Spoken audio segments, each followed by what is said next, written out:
राम राम। आपने नागमणि के बारे में तो सुना होगा। आज मैं एक सच्ची घटना पर आधारित बात आपको बताने जा रहा हूँ, वो है नागमणि पर। एक बार हरिद्वार घूमने के लिए मैं गया तो वहाँ पर अर्की पीढ़ी से स्नान करके पौड़ी से जब मैं बाहर निकला तो मैंने देखा कि एक आदमी कमर से नीचे तो बिल्कुल काला और ऊपर से गोरा था। मेरे मन में इच्छा जागी कि भी ऐसा क्यों है, इसे पूछता हूँ। मैंने उसे कहा, भाई साहब रुकना। वो बोले, हाँ जी बोलो। मैंने कहा, भाई साहब ये क्या है, आप आधे काले हो आधे गोरे हो, ये कैसे हो? बोला, भाई साहब बैठो बताता हूँ। उसने मुझे बताया कि भाई साहब मैं फ़ौज में था और मेरी बीएसएफ में ड्यूटी थी राजस्थान के अंदर। वहाँ पर जो तस्कर होते हैं वो तस्करी करते हैं और उनको पकड़ना उनकी ड्यूटी थी, बॉर्डर की सुरक्षा करने की। एक रात उन्होंने देखा कि कोई चमकीली चीज़, लाइट कभी जल रही है कभी बुझ रही है, कभी जल रही है कभी बुझ रही है। उन्होंने पता करना चाहा कि भी कोई तस्कर होगा जो रात को टॉर्च की रोशनी में सिग्नल देते हैं कि इधर खतरा है नहीं है, इस प्रकार का।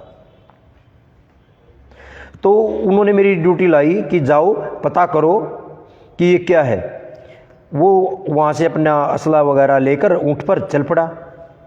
वहाँ पर वो 2 जने की ड्यूटी लगा दी वहाँ पर देखने के लिए। वो आगे चले गए, उन्होंने देखा कभी लाइट बुझ रही है कभी चस रही है, कभी जल रही है कभी बुझ रही है। कि उसने बताया कि मैंने कहा कि दूसरे को भाई जा, तो दूसरी फोर्स को बुला लिया कि यहाँ पर शायद तस्कर होंगे और मुकाबला भी हो सकता है। वो उन्हें बुलाने के लिए चला गया दूसरा। तो उसने दूर से जाकर पास देखा टीले की ओट में छुप के कि एक बड़ा काला नाग कोई चमकीली वस्तु को कभी छुपा लेता है, कभी उसे छोड़कर जब दूर कीट पतंगा खाने जाता है और वापिस आता है फिर उसको ढक लेता है। जब दूर जाता है तो रोशनी होती है और जब पास आके छुपा लेता है तो रोशनी नहीं होती है। और वो मैं स्पेलों के पास भी रहा और था। उसने बताया फौजी ने कि उसे उनको स्पेलों से कुछ मंत्र भी सीखे हुए थे और बता रखा था कि जो नागमणि होती है, नाग उसे कभी अपने मन में छिपा के रखता है और ऐसे होता है। उसने इंतजार किया कि ये जो नागमणि है इसे छोड़कर जब जाएगा वो उसे उठा लेगा। उसका मन लालच आ गया। तब जब नाग वहाँ से दूर गया थोड़ा सा तो उसने अपने सारे कपड़े असली वहाँ पर छुपा दिए। पहले तो उसके मन में आया कि क्यों ना सांप को गोली मारकर नागमणि को हासिल कर लूँ।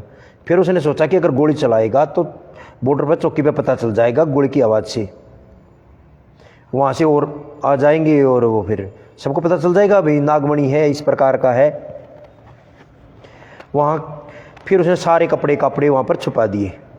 सारे कपड़े छुपाने के बाद वो उसका इंतजार करता रहा कि कब सांप दूर जाए। जब वहाँ से सांप थोड़ा दूर चला गया तो उसने भाग कर उस नागमणि को उठा लिया और दौड़ लगा दी। पीछे पीछे सांप लग लिया उसके, फुंकारे मारता हुआ। उसने मुड़ के देखा कि पूरा बड़ा नाग उसके पीछे लगा हुआ है। वो भागता रहा। आगे उसने देखा कि छोटी बावड़ी है जिसमें पानी इकट्ठा हो जाता है ना राजस्थान के अंदर, वो उसके अंदर घुस गया और मंत्रों से उस जल को बीन दिया ताकि नाग उसमें प्रवेश ना कर सके। वो सांप चारों तरफ चक्कर काटता रहा, अपने फन जमीन पर मारता रहा, चक्कर काटता रहा, फन मारता रहा और लूलुहान हो गया। थोड़ी देर बाद उसने देखा कि वो सांप वहाँ से चला गया। वो जब बाहर निकलने की कोशिश करने लगा उसने देखा इतने में 2 सांप और आ रहे उसके साथ। एक वो नाग, एक और शायद नागिन होगी, उसके साथ आया और वो दोनों उसके फिर चक्कर काटने लगे, फुंकारे मारने लगे। फिर जो पहले वाला सांप था जिसकी नागमणि थी वो वहाँ पर दूसरे को छोड़कर चला गया। उसने फिर कोशिश की तो फिर सांप ने फुंकारा। थोड़ी देर बाद उसने देखा कि अब तो खड़ा रहना मुश्किल है, लेकिन मन में फिर नागमणि का लालच आ गया। जो पहले वाला नाग था वो कोई सांपों के साथ वापस आया, सैकड़ों सांप उसके साथ थे और एक बड़ा नाग की फन के नीचे एक छोटा सुनहरे रंग का सांप था। आते ही उस सांप ने, जो सुनहरे रंग का छोटा सांप था, जल को अपने मुंह में भरा और जल में वापस उड़ेल दिया। जल में वापस उड़ने के बाद पानी का टेम्परेचर बढ़ने लगा। धीरे धीरे उसने इस प्रकार 7 बार किया जिससे टेम्परेचर इतना गर्म हो गया कि पानी उबलने लग गया और उसका सारा शरीर काला पड़ गया, फोड़े पड़ गए उसके ऊपर। जब उसने देखा कि अब तो सहन नहीं होगा तो गिर जाएगा और यहीं पर तेरी मौत आ जाएगी, तो उसने नागमणि को जोर से बाहर फेंक दिया। बाहर फेंकते ही जो नागमणि थी उसे उठाकर वो सांप जोर से एक तरफ भागा और धीरे धीरे सारे सांप वहाँ से चले गए।